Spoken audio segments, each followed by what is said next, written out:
এই তো সেই সুরধনী গঙ্গা, একবার বল না রে, এই সুরধনী গঙ্গা পেরিয়ে কি আমার নিমাই গিয়েছে? একবার বল। এদিকে ভক্তরা যে সবাই ছুটে এলেন মায়ের দশা দেখে, তারা সবাই বলা বলি করছেন, শোনো শোনো, আমাদের প্রাণের গৌরাঙ্গ হরি তিনি যে আমাদের সবাইকে ছেড়ে চলে গেলেন।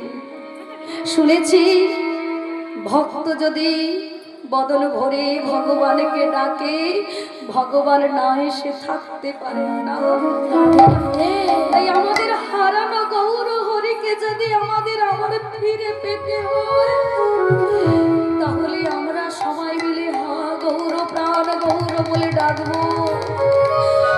গৌর প্রাণ গৌর বলে ডাকলে আমাদের গৌরকে আমরা অবশ্যই ফিরে পাবো। তাই তারা সবাই মিলে হা গৌর প্রাণ গৌর বলে ডাকছে আর বলছেন, তোরা গো